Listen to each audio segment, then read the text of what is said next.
আজকে ২ দিন ধরে বাইরে প্রচুর পরিমাণে রোদ পড়ছে। হ্যালো এভরিওয়ান, আসসালামু আলাইকুম। আশা করি সবাই ভালো আছেন। আলহামদুলিল্লাহ, আল্লাহর রহমতে আমরাও ভালো আছি। ২ দিন যাবৎ প্রচুর পরিমাণের গরম, এত পরিমাণের গরম পড়ছে বলার বাহিরে। এইদিকে আবার বাইরে গেছিলাম কিছু কাজ করতে, কাজগুলো কমপ্লিট করে বাসায় এসে দেখি নাফিসা বুড়ি এবং নাফিসা বুড়ির কাজিন দুইজনে মিলে খেলাধুলা করতেছে। এইদিকে আবার আমি ফাহাদকে জিজ্ঞাসা করলাম যে ফাহাদ, তোমার কি গরমের ভিতরে কিছু খেতে ইচ্ছা করতেছে? ও বলতেছে না, বাট আমার কাঁচা আম খেতে ইচ্ছা করতেছে। ফাহাদ প্রচুর পরিমাণে টক পছন্দ করে, ঠিক আমার মতো এবং মেহজাবিনের মতন। তখন ও বলতেছে যে আমটা খুব সুন্দর করে কেটে সুগলা সহ একদম লবণ দিয়ে খেলে হেবি মজা লাগবে। তো আমি বললাম যে ঠিক আছে, তাহলে নেক্সট টাইমে আমরা একসাথে আম মাখা করে খাবো। ফাহাদ এত পরিমাণে টক পছন্দ করে, যদি আপনি ওর সামনে তেঁতুল রাখেন ও চোখ বন্ধ করে সব তেঁতুল এক নিমিষে শেষ করে দিতে পারবে। ওদের সাথে গল্প করা শেষ করে এত পরিমাণের গরম লাগতেছিল যে একটা ফেভারিট কোন আইসক্রিম হাতে নিয়ে নিলাম, ডিসকোন। আর এটা খেতে আমার সব থেকে বেশি ভালো লাগে, যতই আইসক্রিম হোক না কেন, বাট ডিসকোনের উপরে আমার সবসময়ই একটা অন্যরকম ভালো লাগা কাজ করে। তার কারণ হচ্ছে আমি অনেক বেশি চকলেট লাভার। এদিকে আবার দেখলাম যে আম্মুর ভাবে অনেকগুলো মাছ নিয়ে বসছে, মাছ কাটাকাটি করতেছে। মানে আজকে বাসায় অনেক পরিমাণের মাছ কিনা হয়েছে এবং বিভিন্ন রকমের আইটেমের। অলরেডি অনেকগুলো কেটে ধুয়ে পরিষ্কার করে ফ্রিজে রেখে দিছে। এদিকে আবার এসে দেখলাম যে কিছুটা বাকি আছে, কাটাকাটি করতেছে। ওইদিকে আবার আমি চলে গেলাম কিচেনে রান্নাবাড়া করার জন্য। দুপুরবেলা প্রথমে বসাই দিলাম বেগুন ভাজা, কারণ নাফিসা বুড়ি আজকে বেগুন ভাজা খাবে। ওইদিকে আবার মুরগির মাংস আর গরুর মাংসের তরকারি অল্প অল্প করে বেশ খানিক রয়ে গেছে।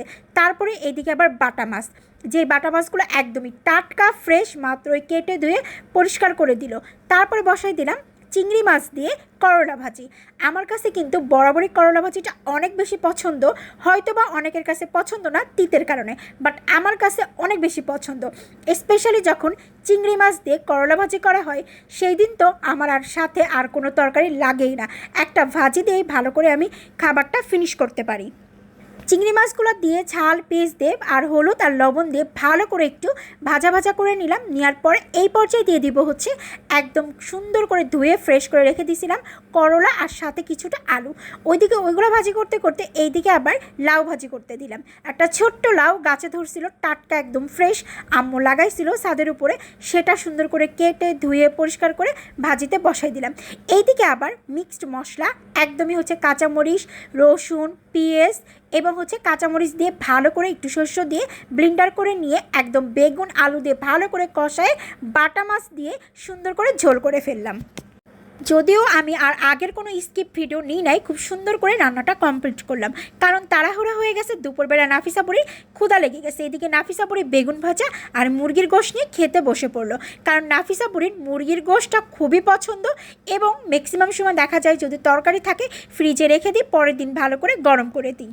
আলহামদুলিল্লাহ, সব কিছুর জন্য ভালোভাবে দুপুরে রান্নাবাড়া কমপ্লিট করলাম। আর এখন সবাই মিলে খাওয়া দাওয়াটাও শেষ করলাম। আজকে দুপুরে কে কী রান্না করলেন অবশ্যই কমেন্ট করে জানাবেন। আর সবাই নাফিসা বুড়িকে অনেক বেশি ভালোবাসেন, তার জন্য অসংখ্য ধন্যবাদ।